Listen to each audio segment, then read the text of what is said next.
Assalamu alaikum wa rahmatullahi wa barakatuh, everyone. So I'm super excited to be announcing, inshallah ta'ala, this brand new series for Bayina, which is Al-Bidayah wa Nihaya, the beginning and the end. Now, this is going to be a series that's going to span over several years, inshallah ta'ala.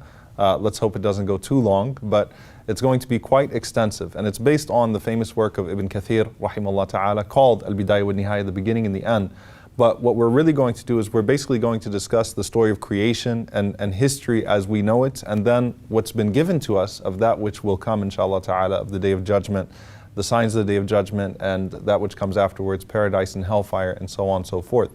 So this series is going to start off with the creation of everything, the creation of the heavens and the earth, the creation of angels, jinn, animals, humans, paradise, hellfire when it was first created.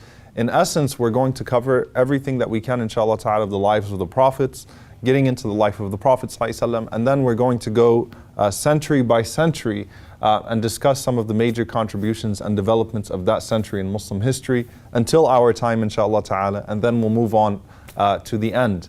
Now, what we're going to do and what I think is very important when we're studying these types of topics and when we're having these conversations is to discuss the benefits. If you study our legacy or the history of Islam, you find that the scholars used to shy away from getting into the very specific details that are irrelevant to us. Instead, they always talked about benefit. And so when we talk about the creation of the throne, when we talk about the creation of the pen, when we talk about the creation of Al-Lawh al-Mahfuz, the preserved tablet, the heavens and the earth, the angels, Adam alayhi salam, and so on and so forth, we're going to discuss benefits. I mean, you'll find the scholars even discussing whether or not there would be extraterrestrial life, if there are aliens that exist, but they wouldn't get into too much detail about it. They just say, what would be due of us, or what would we have to do if we found that there was a creation that lived somewhere else that we had no contact with up until that point. So subhanAllah, this is the beauty of our legacy of Islamic history, that we discuss the benefits and things that we should do and things that are due upon us, and the wisdom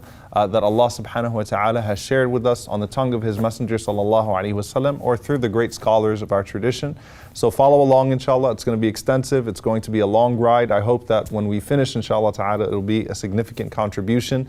And you need to be consistent and make sure that you're sharing, inshallah, the videos, watching and sharing the videos as they come out consistently with your friends, your family. Get them all tuned in. And I look forward to being with you for the next few years, inshallah, for the beginning and the end. Jazakumullahu khairan. Wassalamu alaikum wa rahmatullahi wa barakatuh.